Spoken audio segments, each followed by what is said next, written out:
Ciro Alegría, 1909-1967. Obtuvo temprana fama en sus novelas La serpiente de oro y Los perros hambrientos, pero con el mundo es ancho y ajeno. Logró la consagración internacional, El mundo es ancho y ajeno. Se ha traducido a 11 idiomas: inglés, francés, portugués, hebreo, holandés, ruso, italiano, sueco, alemán, noruego y danés. Una editorial neoyorquina y otra francesa publicaron una edición compendiada para los estudiantes de español. Esta novela sobre el indio peruano tuvo y sigue teniendo un extraordinario éxito en las librerías de todos los países. El mundo ancho y ajeno.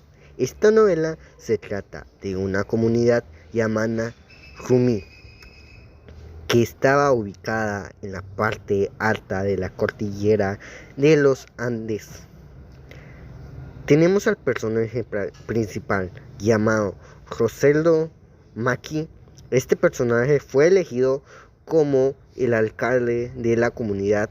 Era una persona realmente de buen corazón, con muy lindas cualidades como ser humano y siempre tratando de buscar el bien de la comunidad, por lo que se había ganado el respeto de todos los comuneros, como se llama la gente de ese pueblo en esta novela. Pero Rosendo Maki tuvo que lidiar con un personaje nefasto, cruel y malvado, como fue Álvaro Amenábar, un hacendado que quería quedarse con las tierras de la comunidad de Rumi, y no solamente quería las tierras. Álvaro Amenábar también quería explotar a los pobladores, ya que decía que era mano de obra india, por lo tanto mano de obra barata para sus proyectos como el empresario.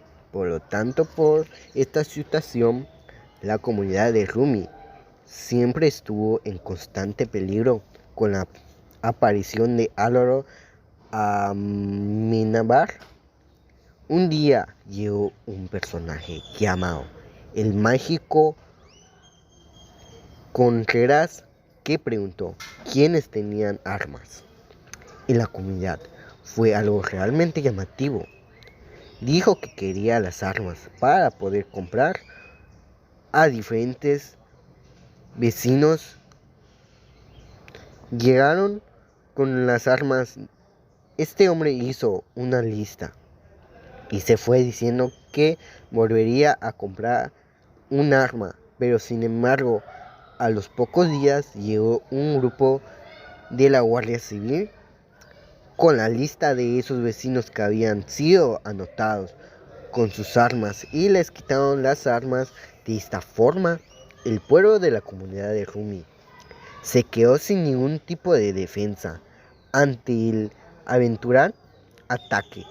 También tenemos que decir que Álvaro llevó a Rumi al juicio. Tal vez la parte más importante de esta novela, un juicio de linderos, quería quedarse con las tierras de la comunidad de Rumi y por eso utilizó todas sus artimañas, como por ejemplo comprar el abogado defensor de Rumi. Para poder ganar el juicio, este abogado se llamó Bismarck Ruiz, que aceptó el soborno.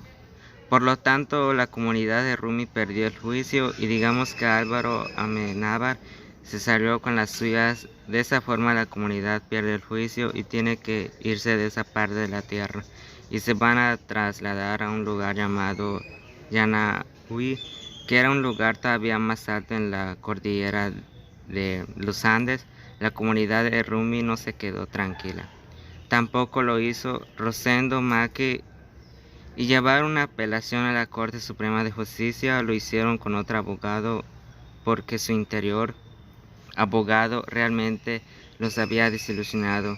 Este abogado les decía que las cosas iban bien y que no podrían ganar casos. Sin embargo, la documentación de esa apelación un día fue robada, pero no fue una casualidad.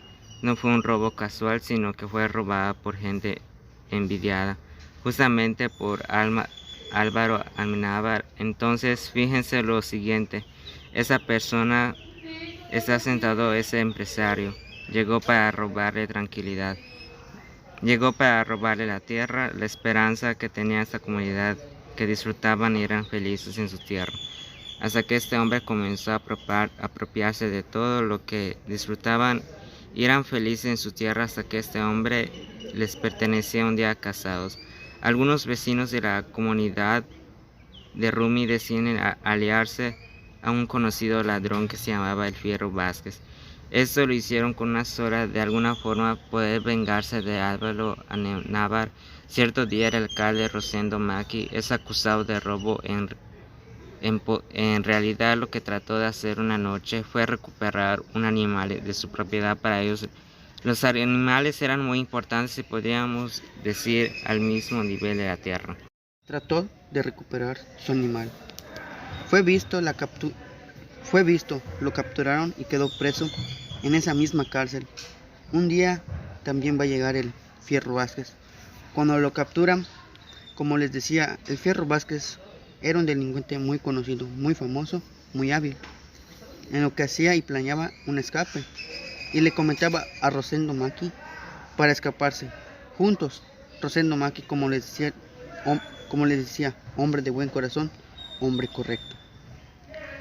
Hombre honesto, no quiere escaparse, porque tenía miedo de que Álvaro Amenábar tomara represalias con la comunidad. Entonces una noche, el Filo Vázquez, también pagando un soborno a los guardias, logra escaparse. Cuando se dan cuenta, llegan los guardias y le preguntan a Rosendo Maki, aquí se había visto algo. Él dijo que estaba dormido, que no había visto nada. No le creyeron.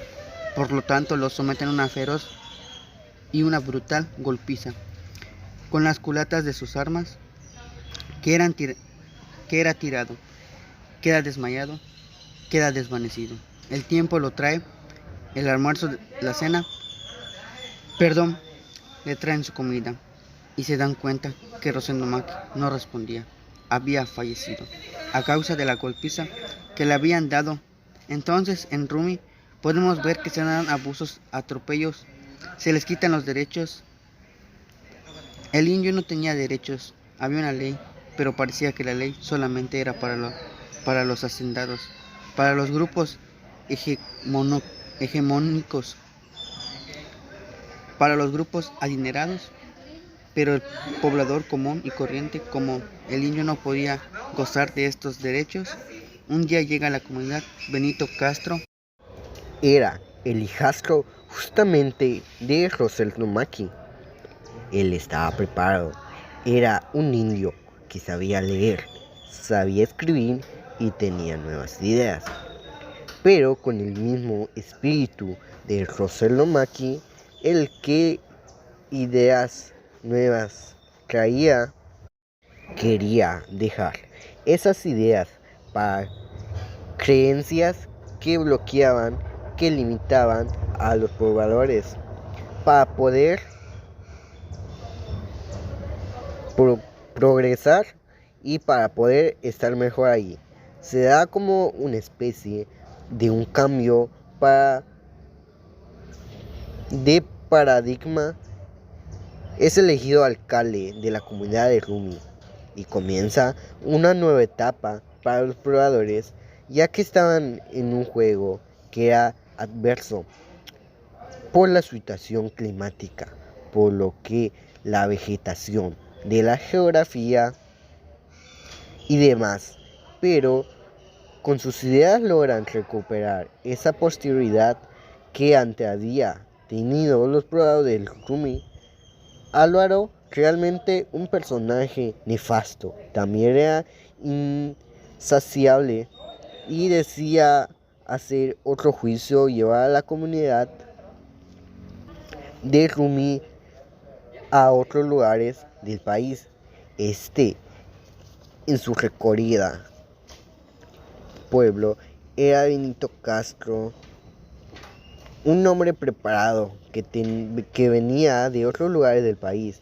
En su recorrida, porque él salió de Rumi, pero conocía que el indio nunca ganaba ante este tipo de personas. Entonces también conocía la justicia y decidí llevar al pueblo a la lucha. Les plantea que había que batallar aquí, había que pelear porque nunca iban a poder ganar ante el hacendado Álvaro. Y aquí voy a leer el discurso de Nito Castro. Fórmula para apasionadamente poder llevar al pueblo a la lucha. Dice: comuneros, según lo resuelto por la asamblea, ha llegado la hora de defendernos. Sabemos que en Humay se están concentrando los caporales y guardias civiles. Vendrán hoy en la noche o en la mañana o más en la tarde. Yo solo tengo que pedirles un esfuerzo grande. En este momento la ley nos ha sido contraria y con un fallo se nos quiere alentar a la esclavitud, a la misma muerte de Álvaro. El gamonal vecino quiso llevarnos a su mina, primeramente, pero consiguió que los mercados le vinieran a la hacienda y de ahí sacó gente para ponerla en el socavón. Ahora ambició uno de los miles de soles y más, y va a sembrar coca en los valles del río Cross. Para eso no necesitaba para hacer trabajar en la mañana, en la noche. Aunque nos meta terracerías, él no quiere las tierras, quiere esclavos. ¿Qué ha hecho con las tierras? ¿Qué nos quitó? Ahí están baldías llenas de yuyos y arbustos, sin saber lo que está a la mano cariñosa del sembrador. Las casas que caen y la de nuestro querido viejo Roseldo es un chiquero.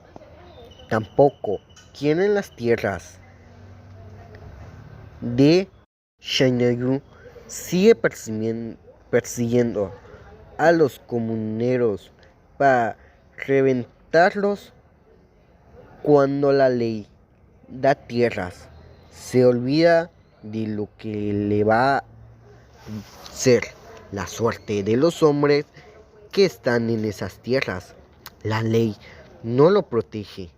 Como hombres, lo que mandan es justificar diciendo: váyanse a otra parte del mundo. Es ancho, cierto, es ancho. Pero yo, comuneros, conozco un mundo ancho donde los pobres solemos vivir, y yo les digo con toda verdad, para que nosotros los pobres. El mundo es ancho pero ajeno. Ustedes lo saben, comuneros, lo han visto con su vida. ¿Quién ha vuelto? El maestro Pedro Maita, que pudo regresar pronto.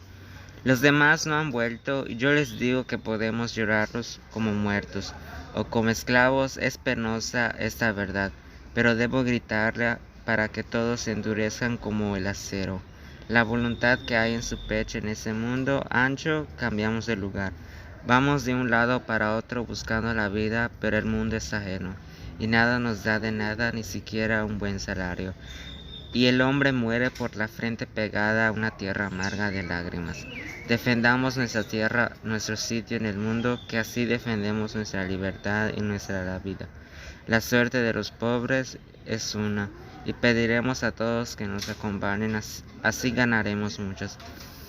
Muchos desde hace siglos se rebelaron y pidieron que nadie se acobarde, pensando en la derrota, porque es peor ser esclavo sin pelear. Quién sabe, los gobernantes comienzan a comprender que a la nación no le conviene la injusticia. Para permitir la muerte de la comunidad indígena, se justifican diciendo que hay que despertar en el indio el espíritu de propiedad. Y así empiezan quitándole la única que tiene.